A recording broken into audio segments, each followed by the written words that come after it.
Président, Monsieur le Ministre, chers collègues, 3 mois après qu'il aurait dû être envoyé à la Commission européenne, vous présentez enfin devant l'Assemblée nationale votre projet de programme de stabilité qui expose les perspectives économiques à moyen terme.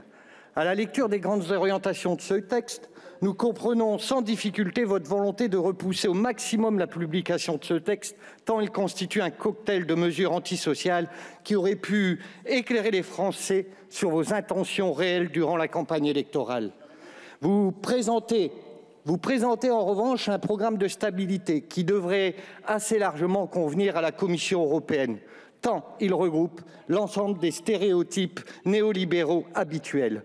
En somme, la feuille de route est la suivante. Des mesures dites structurelles, type retraite ou assurance chômage pour faire des économies et faire travailler davantage nos concitoyens, couplées à une bonne politique des offres qui permettra, par magie, d'accroître la croissance et ramener notre déficit sous la barre fatidique des 3%. Malgré vos efforts de dissimulation, il n'y a finalement pas de surprise dans ce texte. Les rapports de la commission Arthuis et de la Cour des comptes avaient jeté les bases de ce programme de stabilité et il ne restait plus qu'à s'entendre sur les chiffres. Vous proposez donc de réduire drastiquement le rythme de croissance des dépenses publiques à 0,6%, soit 1,4 point de moins que durant les 20 dernières années.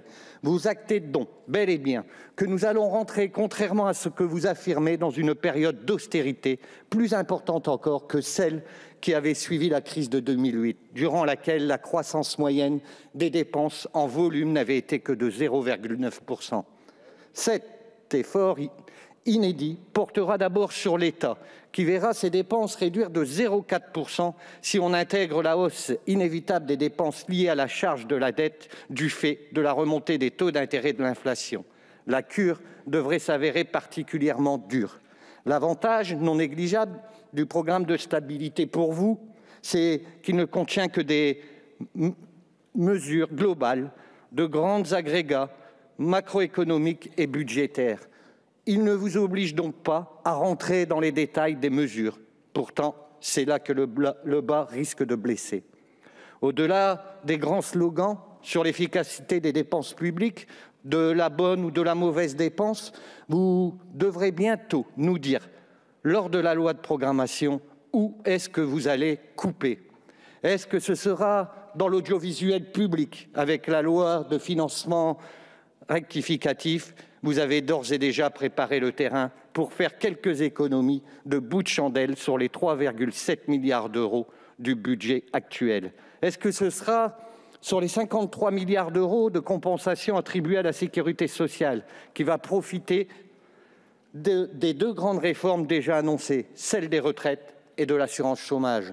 Est-ce que ce sera sur le budget de l'éducation nationale avec la réforme de la gouvernance des établissements?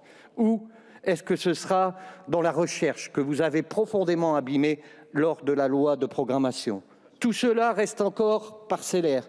Une chose est sûre, la dotation globale de financement des collectivités territoriales devrait, elle, être touchée, avec une baisse prévue de 0,5% de leurs dépenses de fonctionnement. Vous allez mettre un peu plus à mal les services publics de proximité qui garantissent un dernier lien avec certains de nos concitoyens. La baisse drastique de la DGF de 11,2 milliards d'euros opérée entre 2013 et 2017 a profondément fragilisé nos collectivités.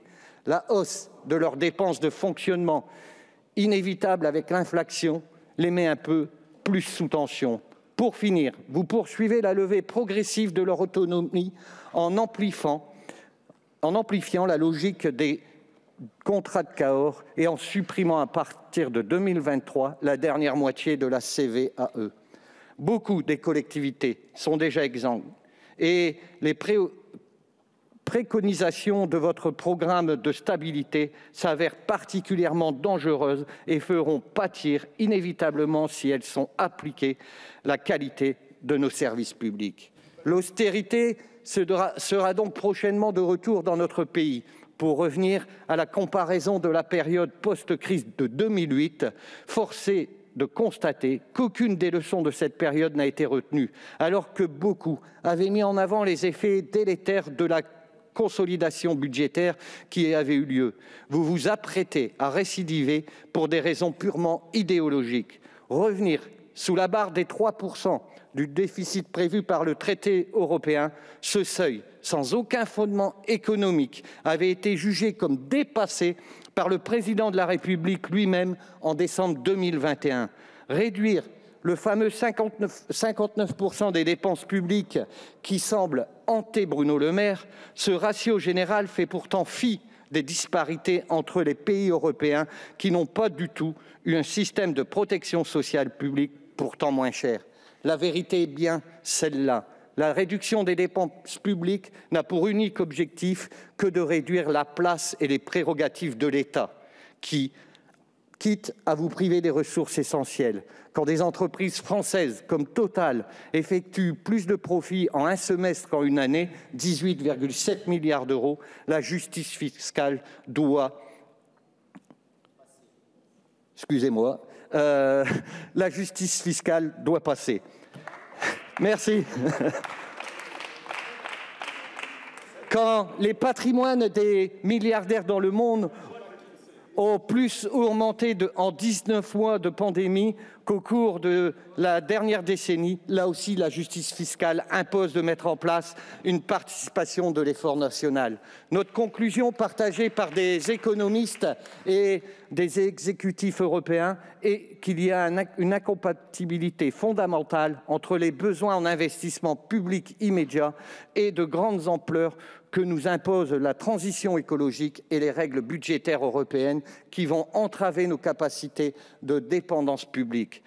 À ceux qui affirment que l'on peut mener ces deux combats de manière simultanée, nous répondons qu'ils nous condamnent à échouer sur les deux volets. À ceux qui s'inquiètent de notre niveau d'endettement public en raison du risque de remontée des taux d'intérêt, nous répondons également: pensez-vous que les marchés financiers resteront stables lorsque les conséquences du réchauffement climatique se feront de plus en plus pressantes?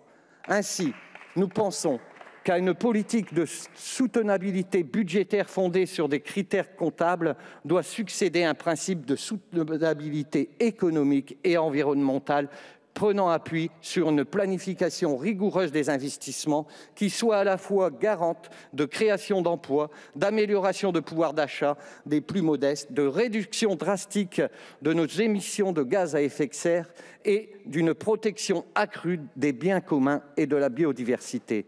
Le développement du ferroviaire impose des investissements de 100 milliards sur 15 ans, comme cela sera le cas en Allemagne. La rénovation des bâtiments, si important pour la neutralité carbone à l'horizon 2040, impose 10 milliards d'investissements annuels. La dépense pour le grand âge et l'autonomie, au moins 15 milliards par an.